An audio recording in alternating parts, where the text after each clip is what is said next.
अच्छा, उधर ठीक रहे कि इधर ठीक है?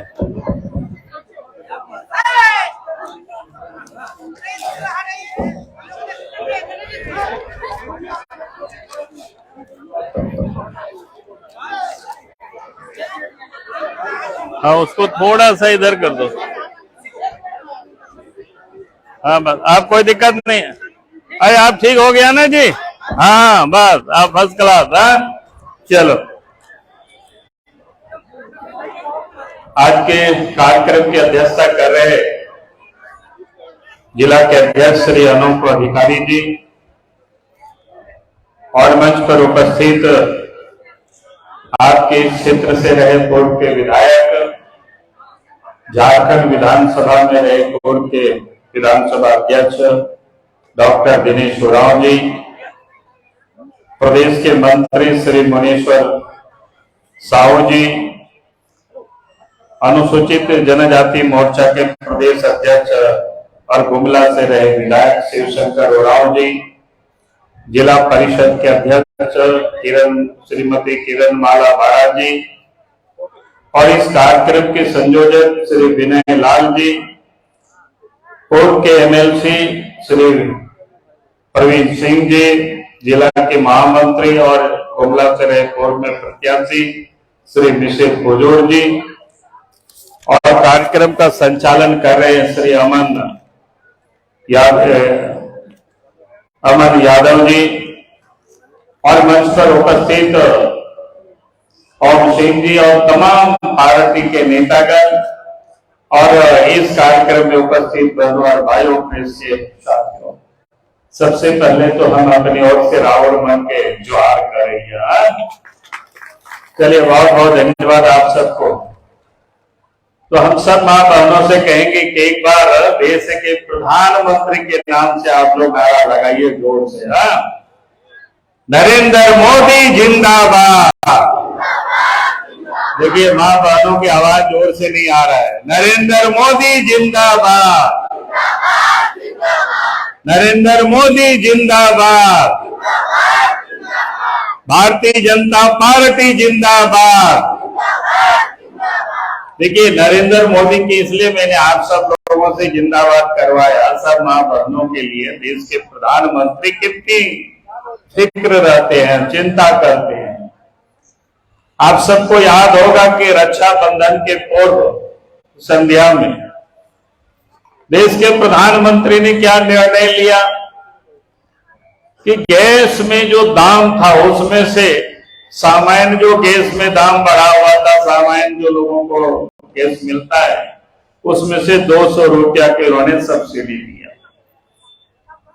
और उसमें भी उजाला योजना के तहत जिनका गैस कनेक्शन है उनको पहले से 200 रुपया मिलता था और 200 रुपया देश के प्रधानमंत्री जी ने उसके लिए सौगात दिया। तो कुल मिलाकर के उन मां बहनों को 400 रुपया का सब्सिडी मिला, यानी सौगात मिला। तो बड़ी बात है कि नहीं, बताइए। देश के प्रधानमंत्री चिंता किया मां बहनों के लिए और उन्होंने जो उजाला योजना के साथ जिनको गैस कनेक्शन मिला हुआ है तो 400 रुपया की उसमें से उन्होंने कटौती नहीं, उसको क्या बोलते हैं, सब्सिडी दिया। बड़ी बात है कि नहीं। और बताइए, कल देश के लोकसभा में, नया लोकसभा में, जहां पर देश के प्रधानमंत्री नया लोकसभा बनाए हैं, पुराना लोकसभा को अलविदा करके नया लोकसभा में जब प्रधानमंत्री जी प्रवेश किए तो सबसे पहले कानून बनाने के लिए कौन सा विधेयक को उन्होंने पेश किया, पता है ना? क्या नाम, कुछ जानकारी है कि नहीं है? यानी महिलाओं को अब लोकसभा और विधानसभा में 33% की रिजर्वेशन उनके लिए होगी। ये बड़ी बात है कि नहीं है, बताइए। दुनिया में कोई भी देश नहीं है जहां पर महिलाओं के लिए कोई इतना चिंता करता हो, लेकिन भारत के प्रधानमंत्री नरेंद्र मोदी जी ने ये तय किया कि आप उनके लिए हमें रिजर्वेशन करनी है, उनको इतनी सीटें सुरक्षित होगी महिलाओं के लिए। कितना होगा? लोकसभा में भी और विधानसभा में भी 33%। अब ये बड़ी बात है कि नहीं आप लोगों के लिए, बताइए। तो बनता है कि नहीं एक बार नरेंद्र मोदी जिंदाबाद जोर से बोलने का? बोलिए, नरेंद्र मोदी जिंदाबाद, नरेंद्र मोदी जिंदाबाद। देखिए, आप देखिए, पुरुष लोग थोड़ा सा नाखुश टाइप लग रहे हैं, इसलिए लोग जिंदाबाद नहीं बोल रहे। भाई आप लोग भी जिंदाबाद बोलिए, हम लोगों की माँ बहन ही तो बनेगी MLA MP। अब ये लोग भी बोलेंगे, इसलिए बोलिए, भारतीय जनता पार्टी जिंदाबाद, भारतीय जनता पार्टी जिंदाबाद, नरेंद्र मोदी जिंदाबाद। चलिए, बहुत बहुत धन्यवाद। मैंने इसलिए कहा कि देश के प्रधानमंत्री जी ने इस देश के महिलाओं के लिए, मां बहनों के लिए, ऐसे मां बहनों के लिए नहीं, सभी के लिए देश के प्रधानमंत्री काम करते हैं। गांवों के लिए भी, गरीबों के लिए भी, किसानों के लिए भी, मजदूरों के लिए भी काम करते हैं।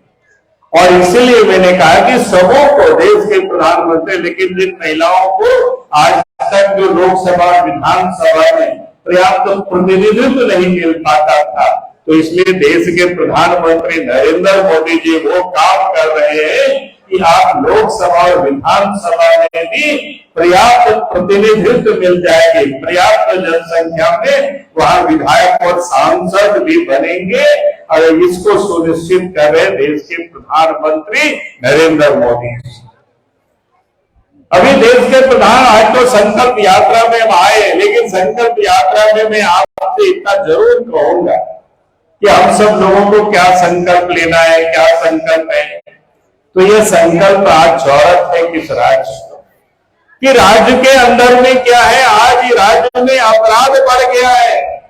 रोज चोरी, डकैती, हत्या, अपहरण, बहुत बेटियां भी आज सुरक्षित नहीं है। और इसीलिए हम यही कहने के लिए आया हूं कि झारखंड को अपराध मुक्त प्रदेश बनाना है। और उसके लिए पहला काम क्या करना होगा, इस प्रदेश में जो हेमंत सोरेन के नेतृत्व में जो सरकार है, कांग्रेस उस सरकार में राष्ट्रीय जनता दल है, इस सरकार को उखाड़ फेंकना है, उसकी हम सबको तैयारी करनी है। यही कहने के लिए मैं, यही बताने के लिए मैं आज आया हूं। आज इस प्रदेश के अंदर में पहले जब बीजेपी की सरकार होती थी तो कानून व्यवस्था ठीक था, उस समय यही पुलिस थी, लेकिन अपराधी डरते थे, खौफ खाते थे। लेकिन जैसे ही सरकार बदल गई, आज झारखंड में अपराधी बेखौफ होकर के झारखंड प्रदेश में लोगों की हत्या भी कर रहे हैं, चोरी डकैती भी कर रहे हैं, बहु बेटियों की इज्जत भी सुरक्षित नहीं है। आखिर ये हालत कैसी पैदा हुई, क्यों पैदा हुई? अगर बीजेपी के राज्य में भी यही पुलिस थी तो मैं लोगों से बताता हूं कि आपको भी मालूम होगा कि पहले पुलिस का काम क्या होता है, चोरों को पकड़ना, अपराधियों को पकड़ना, जेल में डालना, उनको सजा दिलाना। लेकिन हेमंत सोरेन ने पुलिस को किस काम में लगा दिया है? वसूली में लगा दिया है। अब पुलिस क्या करती है? वसूली में लगा रहते हैं, नदी के किनारे में बैठे रहते हैं, ट्रैक्टर को देखते हैं कि आप अगर अपना घर बना रहे हो तो बालू लेकर आते हैं तो उसको पकड़ते हैं। पकड़ते कि नहीं पकड़ते, बताइए? कोई हम झूठ बोल रहे हैं क्या? सबको परेशान करता है। भैया उनका काम नहीं है बालू पकड़ने का, लेकिन पुलिस वाले पकड़कर सीओ से केस करवाते हैं। यही तो होता है झारखंड में। हो रहा है कि नहीं हो रहा? और इसीलिए मैं यही कहने के लिए आया हूं, जो आज इस प्रदेश में सरकार है, जो काम पुलिस का वो काम छोड़ करके पुलिस से वसूली में लगा रहे हैं, तो झारखंड में कानून व्यवस्था कैसे ठीक होगी? और इसीलिए मैं यही कहने के लिए आया हूं कि अभी हेमंत सोरेन के रहते आपको करीब करीब 4 साल होने को चला है सरकार को बने हुए, तब भी इस राज्य में अगर कानून व्यवस्था नहीं सुधरी तो आप इस सरकार को उखाड़ करके फेंकना। यही मैं आप सब लोगों से यही कहने के लिए, यही बताने के लिए मैं आया हूं। दूसरा जो इस प्रदेश में समस्या क्या है? भ्रष्टाचार की, करप्शन की। अब सरकारी दफ्तरों में जाएंगे तो बिना पैसा से कोई काम नहीं होता है, चाहे ब्लॉक जाइए, चाहे अंचल जाइए, चाहे वो थाना जाइए। बात सच है कि नहीं बताइए? और पैसा कितना है साहब? चाहे जाति प्रमाण पत्र बनाना हो, आय प्रमाण पत्र बनाना हो, आवासीय प्रमाण पत्र बनाना हो, यहाँ तक कि अगर किसी व्यक्ति की मृत्यु भी हो जाती है और मृत्यु प्रमाण पत्र भी बनाना होता है तो पैसा लगता है। जरूर लगता है कि नहीं लगता है बताइए? बिना पैसा से काम नहीं होता है।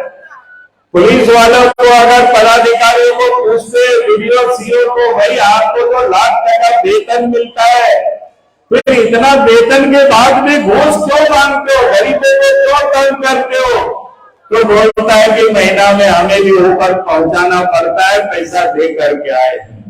जैसे आप लोग मोबाइल को रिचार्ज करते हैं ना, कोई महीना दिन में रिचार्ज करते, कोई 3 महीना में करते, कोई 6 महीना में, कोई साल भर में। तो झारखंड में भी ये जो पदाधिकारी गण है वो भी वैसे ही रिचार्ज कराते हैं, खुल करके लोग बोलते, जहां जाना हो जाओ, जहां शिकायत करना कहिए, लेकिन काम कराना तो पैसा तो लेते करेंगे। बोलता है कि नहीं बोलता है? आप बताओ। तो ऐसा भ्रष्ट सरकार, तो जब सरकार ही इतना भ्रष्ट रहेगी तो फिर भ्रष्टाचार कैसे समाप्त होगा? और इसीलिए मैं यही कहने के लिए आया हूं कि भ्रष्ट सरकार को उखाड़ फेंकना है, यही निवेदन और यही अपील करने के लिए आया हूं। तीसरा जो समस्या इस राज्य में वो लूट मची हुई है, सब चीज लूट हो रहा है। कोयला की लूट है, बालू की लूट है, पत्थर की लूट है, जमीन की लूट है, और लूट ही लूट चारों तरफ हो रही है। यहाँ तो आए थे लोगों ने बताया कि दिसंबर में शायद यहाँ राशन भी नहीं मिला था 2022 में, और अभी भी ठीक प्रकार से नहीं मिल रहा है। सब ऊपर उसको भी लूट ले रहा है, सब बेच दे रहा है। और लोगों ने बताया कि डीलर तक राशन पहुंचता ही नहीं है, और डीलर वालों से कहता है सरकार कि आप जबरदस्ती आप साइन कराओ लोगों से, चढ़ाओ लोगों से, नहीं तो आपकी लाइसेंस को रद्द करेंगे। बेचारा डीलर परेशान है। तो आप बताइए, देश के प्रधानमंत्री नरेंद्र मोदी जी गरीबों के लिए जो अनाज फ्री में भेजते हैं, वो अनाज भी हेमंत सोरेन बेच डालते हैं, उससे भी वो पैसा कमाते हैं और अपना तिजोरी भरते हैं। तो ऐसे जो भ्रष्ट मुख्यमंत्री होंगे तो फिर वो कैसे राज्य से भ्रष्टाचार समाप्त होगा? अब यही कहने के लिए आया हूं, और इसीलिए मैं आप सबसे यही कहने के लिए आया हूं, ये जो लुटेरी सरकार है, भ्रष्ट सरकार है, इसको उखाड़ फेंकना है यहाँ से। यही संकल्प लेकर के हम सब लोगों को जाना, यही मैं कहने के लिए आया हूं। आप देखते हो कि इस राज्य में देश के प्रधानमंत्री नरेंद्र मोदी जी गांव की चिंता करते, गरीबों की चिंता करते, मां बहनों की चिंता करते, किसानों की चिंता करते, लेकिन हेमंत सोरेन जी किसकी चिंता करते? हेमंत सोरेन जी चिंता करते हैं कि उनके जो भ्रष्ट अफसर है उसको बचाना, दलाल को बचाना, बिचौलियों को बचाना। और इन लोग देखे होंगे आप पिछले दिनों ईडी ने जब इन लोगों को नोटिस दिया, ईडी ने जब पकड़ा, जेल भेजा, तो उन लोगों को बचाने के लिए हेमंत सोरेन की सरकार ने, हेमंत सोरेन ने दिल्ली से, सुप्रीम कोर्ट से करोड़ टका खर्च करके वकील को लाते हैं और भ्रष्ट अफसरों को बचाते हैं और दलालों को बचाते हैं, झारखंड को लूटने वालों को बचाते हैं। तो आप बताइए, फिर ऐसी सरकार को हम लोगों को उखाड़ फेंकना है कि नहीं फेंकना है? यही मैं कहने के लिए आया हूं। भाई राशन जो गरीबों का खा जाए, राशन तक भी वो नहीं छोड़ता है गरीबों को, तो फिर इस सरकार को यहाँ पर बने रहने के कोई हक नहीं बनता है। और इतना बड़ा लुटेरा हेमंत सोरेन जी कहते हैं कि भाई आदिवासी हैं इसलिए हमको तंग करते हैं। हमने कहा कि भाई आदिवासी है, लेकिन सबसे अधिक इन्होंने आदिवासियों को ही लूटा है। अब झारखंड में आज के तारीख में उनके पास जितनी संपत्ति उन्होंने अर्जित किया है, जमीन अर्जित किया है, तो दूसरे लोगों का नहीं किया है, वो लोग को लड़ता। लेकिन आदिवासी का जमीन चाहे रांची में हो, चाहे बोकारो में हो, चाहे धनबाद में हो, चाहे दुर्गा हो, चाहे जहां कहीं भी देखेंगे तो इन्होंने चारों तरफ लूटा है। हमारे पास तो इतना दस्तावेज लोगों ने ला करके दिया। तो अब कहते हैं कि भाई आज ये जो कहते हैं हेमंत सोरेन जी की हमारे बाबूजी महाजनों से लड़ रहे थे, लेकिन महाजनों से लड़ते लड़ते तो खुद मर के महाजन बन गए, तो ये गरीबों का आदिवासियों का कैसे भला करेंगे। और इसीलिए हम आप सब लोगों से यही कहने के लिए आया हूं कि आज ये भला नहीं करेंगे, उनके लूटने वाले कौन है। अब जरा उन लोगों का नाम आप लोग देखते होंगे, अखबार में छपता होगा, न कोई झारखंडी है न कोई आदिवासी है, या इन लोगों को सब लुटेरा लोगों को बना करके उन लोगों को बचाने के लिए कैसे कोशिश कर रहे। तो इसलिए भाइयों और बहनों, मैं आप सब लोगों से यही निवेदन करने के लिए, यही अपील करने के लिए आया। और ये आदिवासियों के हितैषी होने का बड़ा दर्द भरते हैं। आपको याद होगा कि एक विधवा महिला जो बसिया में आवास बना था, प्रधानमंत्री आवास वो भी बना था, और क्या बोलते हैं लिंटन तक से काम हो गया था, ढलाई होना बाकी था, और सीओ ने इंक्रोचमेंट के नाम पर उसको बुलडोजर से तोड़ दिया। अब जरा सोचिए कैसी सरकार है भाई। अगर उन्होंने इंक्रोचमेंट किया था, गरीब थे, तो सीओ का काम क्या था भाई, उस गरीब के लिए वहां पर उनको क्या बोलते हैं जमीन की बंदोबस्त करके उनको कागज थमा देता, तो सीओ अच्छा काम करता।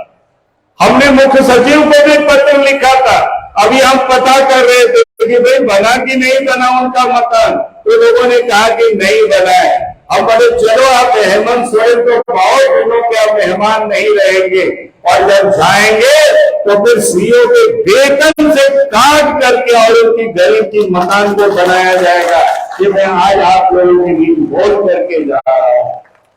भाई ऐसा नहीं चलेगा, गरीबों के साथ कोई इस प्रकार के जुर्म करेंगे, और वो भी आदिवासी महिला, वो भी विधवा, वो भी गरीब इतनी, और उनके घर जो बना रहे तो उसको तोड़ देंगे, और उसके ऊपर कोई कार्रवाई हेमंत सोरेन ने नहीं किया। तो आप जरा सोचिए, वो आदिवासी के हितैषी है कि खाली भाषण देते हैं आदिवासियों के हितैषी।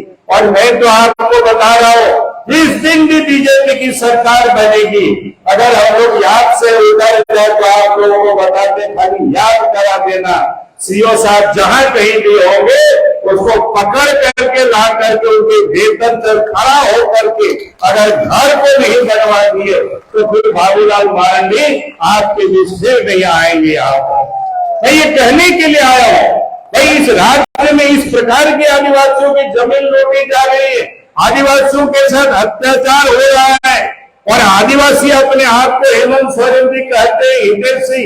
ऐसा नहीं चलेगा। आप चले जाइए रांची के आसपास, ढेरों चले जाइए, चारों चले जाइए, सब जगह जितनी भी गैर मजरूरा जमीन है, दलाल और बिचौलियों के नाम से बंदोबस्त करके और प्लॉटिंग करके लोग बेच रहे हैं। गरीब बेचारा रोज दौड़ दौड़ करके लोग आते हैं और कहते हैं वीडियो साहब, ये सीओ साहब नहीं सुन रहे हैं, थाना वाले नहीं सुन रहे हैं, डीसी साहब नहीं सुन रहे हैं। भाई अभी तो कोई नहीं सुनेगा, क्योंकि जब राज्य के मुख्यमंत्री हेमंत सोरेन ही नहीं सुन रहे हैं, क्योंकि उन सारे लोग में उन दलाल और बिचौलियों से संबंध है और उन लोगों को बचाने में लगे हुए हैं, तो ये कभी संभव नहीं हो सकता है। और इसीलिए मैंने आप सब लोगों से यही कहने के लिए आया हूं कि आपका साथ और आपका सहयोग, ये आपको संकल्प लेकर के जाना, यही मैं आज आप सबसे अपील कर रहा हूं। अपने आप को वो पिछड़ों के बड़ा हितैषी कहते हैं। मैं आपको एक घटना खाली बता रहा होता, आप समझ जाएंगे। अब याद करिए, जब पंचायत का चुनाव हो रहा था तो कहा गया था कि भाई ओबीसी को भी रिजर्वेशन मिले, रिजर्वेशन तय करके आप चुनाव करेंगे। लोग चले गए थे सुप्रीम कोर्ट तक, और सुप्रीम कोर्ट में झारखंड सरकार ने, हेमंत सोरेन की सरकार ने एफिडेविट करके दिया था कि अगला जो भी चुनाव होगा हम उसको ट्रिपल टेस्ट करा करके ओबीसी के रिजर्वेशन करके हम चुनाव कराएंगे। लेकिन इन्होंने क्या किया, जब नगर निगम का, नगर पालिका की समय आया चुनाव की, तो बिना ट्रिपल टेस्ट के, बिना आरक्षण की व्यवस्था किए उन्होंने चुनाव की घोषणा कर दी, और उसके बाद फिर लोग वोट गया। और कोर्ट में उन्होंने कहा कि नहीं, आपको हम करा करके ही चुनाव कराएंगे। तब घोषणा क्या किया कि पिछड़ा आयोग से हम बिल्कुल टेस्ट कराएंगे। और लेकिन आपको जानकारी के लिए घोषणा कर दिया ताकि चुनाव भी नहीं हो, और आज तक पिछड़ा आयोग का गठन ही नहीं किया है, उसने अध्यक्ष की नियुक्ति ही नहीं किया है।